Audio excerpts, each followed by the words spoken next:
I'm Michael Chighel, and you are clearly someone who needs to know what's up with counting the Omer.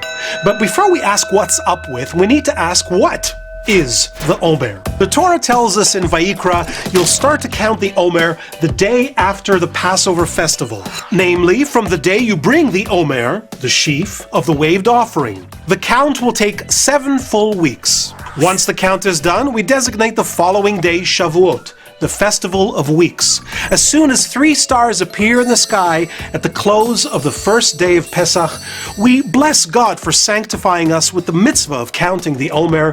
Baruch atah Hashem Elokeinu melech haolam, asher kitshanu b'mitzvotav etzivanu al sfirat ha'omer. And then we count, today is day 1 of the Omer. Hayom yom echad la'omer. On the second day, we say today is day 2 of the Omer, and so on for 49 days. Moreover, on day 7, day 14, day 21, every 7 days, we also mark the week. On the 40th day, for example, we say today's day 40, which is 5 weeks and 5 days of the Omer. Why do we count both days and weeks? Well, Vayikra says, you will count 50 days. Dvarim says, count 7 weeks for yourself. So we do both. What happens if you miss counting a day? What do you do then? If you remember during the daytime that you forgot to count on the previous night, you count then and there, but without the blessing. And then you resume counting that night with the blessing. What happens if you miss an entire day, a whole 24-hour period? Even then, all's not lost. You can resume counting night after night, but without the blessing. Good. Now, what's up with all that? What's the big deal with counting anyway? Isn't it enough that we have the 49 days of the Omer clearly marked in the calendar? Let's take a peek under the hood.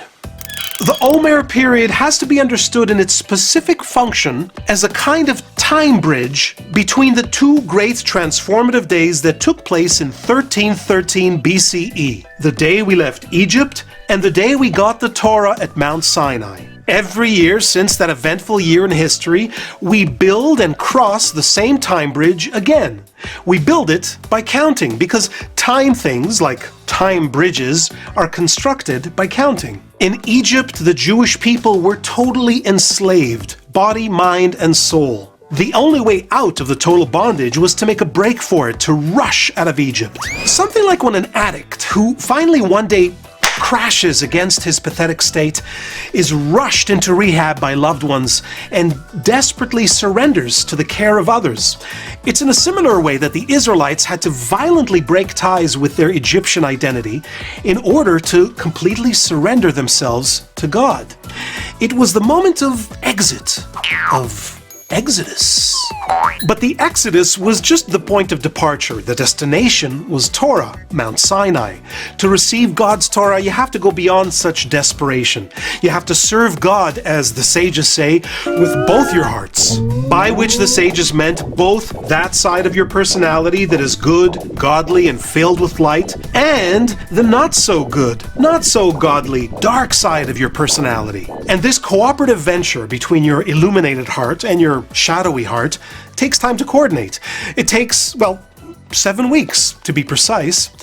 Going deeper in Kabbalistic depth psychology, the 49 days of the Sphira of the counting correspond to the 49 elemental emotional virtues of the human psyche. The psyche is composed of 3 intellectual faculties, Chokhmah, Bina, and Da'at, insight, understanding, and knowing, and 7 emotional ones, Chesed, Gvura, Tiferet, Netzach, Hod, Yesod, Malchut. Love, severity, beauty, success, splendor, foundation, and sovereignty. And each one of these is internally articulated into 7 nuances of the same 7 emotions. So you get the love of love, the severity of love, the beauty of love, the success of love, and so on. Altogether, you get 7 times 7, 49 elemental emotional virtues. In the 49-day period of the Omer, each day is another refinement of another particular virtue through the integration of the useful energy that fuels the corresponding vice. Let's just take the first elemental virtue by way of illustration. Let's say, for example, that I envy you.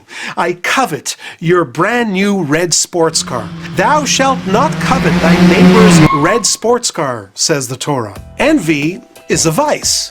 And yet, the secret message inside the envy is, wow, wow, beautiful red sports car. How delighted you must be to have such a delightful thing.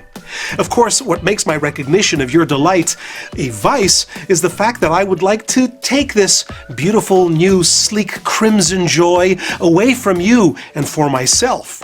But if only I could break off this selfish motive, what would be left over is the unique power of envy to recognize your delight. And if I could refine the envy into such an emotion, then I'd have what the first day of the Sphira calls chesed shebechesed, a loving generosity which has been purified of any ulterior selfish motive. You see, the Torah is not for angels, or for human beings who wish to be angelic, and whose souls are fragmented by such a self-destructive wish. The Torah is a divine gift for a soul that has achieved wholeness, having integrated all of its aspects, both the dark and the light, the godly and the beastly. It's the gift that allows one to express one's entire personality, so that the one above can take up residence here below in the neighborhood of your soul.